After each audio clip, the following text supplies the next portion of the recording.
Hi friends of JM Pro TV and La Neta Radio. Today we're going to talk about art. And for that matter, we're going to talk with Mr. Joseph Pearson. Welcome to our show, Joseph. Please share with us how your life in art started.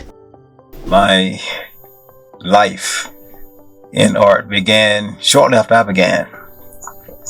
That is about when I was 4 or 5 years old. I was introduced to the fashion illustrations in an old Sears and Roebuck catalog. I was so taken by those drawings, the fact that somebody could make a human figure out of line and shape excited me. So I started copying those drawings, teaching myself how to draw, copying those drawings, and my interest and passion for the figure continues today, and that's for a number of reasons.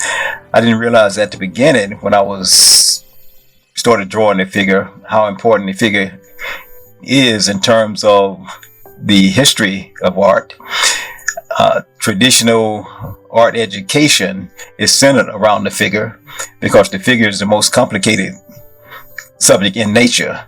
So if an artist gain a working understanding fundamentals of art through the figure, all that translates to any other subject.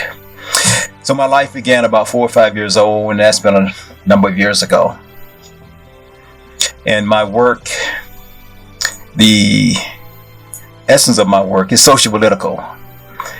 And by that I mean it is political in that I am concerned with situations that we're confronted with in today's society, and it's realistic because I want to use images that everybody can relate to. And being human, as humans, we can relate to other images of other human beings. And it is political in the sense that I heard someone say that the primary focus of an artist's work has its foundation in their early formative years and experiences. For me, that goes back to the 60s and all that was going on during the 60s, both in the country and in my home state of Mississippi. Some of the experiences, some on a national level and a personal level, informed my sensitivity and my interest in social justice. So when I'm doing social political work, I'm concerned about bringing to the forefront something that we are aware of and exposed to through the news media, but because we live in a short attention span society, 30-second sound bites, not enough attention and time is spent to certain issues to allow folks time to think about it, develop a point of view, and depending on the situation, a plan of action to do something to help make things better. And how do you see the relation between art and the fight for social justice, and if in your career have you seen the increment of the representation of communities, artists of color in our city? If we, well, from 2 points of view, in terms of what I see, not here, I haven't seen too much of it here, but around the country, I see artists of color addressing some of the social ills that are going on in society, bringing attention to that, and I have much appreciation and respect for that because I've been doing that all of my life. But in terms of representation, as I was reading and looking at some stats just recently, not much has changed nationwide and locally. And I'll say, let me reference this.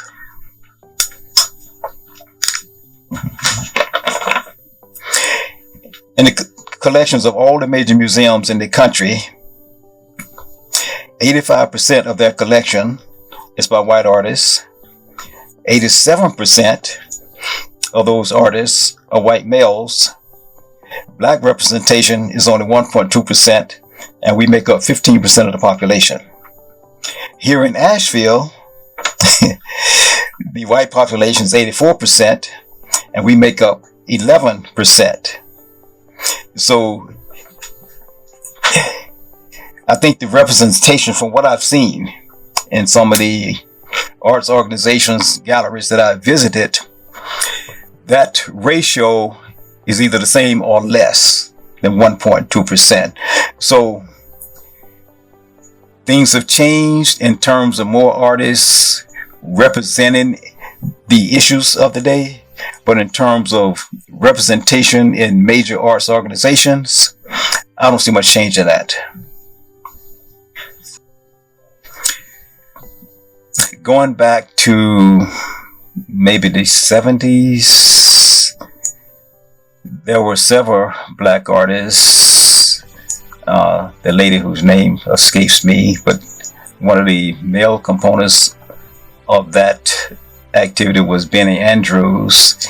They protested and agitated to get representation in the Metropolitan Modern Museums there in New York. Even now, all of these years later, the representation in these galleries, as we said, is still extremely small.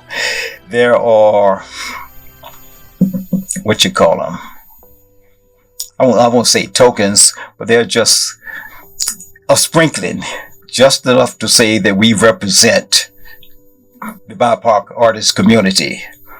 And the same thing is true here. I think it's going to take an effort on the part of the BIPOC community approaching these organizations with an idea or program that shows how we can all mutually benefit from that representation, not to attack the organization, but just to make them aware of our contribution that we are making and the contribution that we can make. And as citizens of this community, everybody gains from that. Especially visitors to this city of all races and nationalities, they visit these organizations. It's important that they see representations of themselves. There in the River Arts District and at the Pink Dog, I can count the number of black folks, that come through there during the course of the year, because they don't see us represented. What would be your advice for the new generations of artists of color that want to gain a space in our city, and also for our community that want to support artists of color in order to have that representation when we are talking about? So we are conscious that we need support and financial support from our own community in order to continue to producing art. Well, based on my own experience and advice from artists that I trained with and read about so many years ago, it was important. I was told, first, learn your craft. Learn your craft. Study. Learn the fundamentals, learn the basics. If you're going to be charging somebody for a product, you ought to be able to produce the best product that you can. That's the first thing. And with today's technology, with social media, and many artists are doing this, have an opportunity to promote themselves, and in many cases more effectively than, say, a brick and mortar establishment, because they can reach a wider audience. This conversation about trying to keep artists here in the city has been going on for some time. And The city is marketed as inviting, and it is, of course, and welcoming. It is a creative community, but trying to make a living here with rising prices and lack of availability of spaces to work is a challenge. But part of, in reference to your question, part of what I see that could help that is when the city of Asheville is advertised, the arts community, i.e. the River Arts District in particular, is advertised to draw folks here. Part of that, the wording is to visit the River Arts District, of course, and we want folks to, and to see the artists at work, and all that's well and good. What I like to add to that, and what I'd like to have emphasized, is not just come see the working artists work, and the operative word here is work. Support the artists so that the artists can keep working and make a living here. And it's a win-win-win situation in that folks who are invited here encourage to spend money to buy art, not just come and look, but to buy art. It keeps the artists working. That's a win. The artists spend that money back into the community, so the city gains tax revenue. That's a win. The person who collects the work takes home an original piece of work. That's a win. Everybody wins when folks are encouraged to support the artists by buying the work. Other businesses are advertised as, not directly, but service for fee. We're working artists. That means we are also service for fee. Our work can be purchased outright, and our work can be commissioned. Well, have you heard of Black Wall Street? Yes. Well, there's an effort to encourage folks to buy black.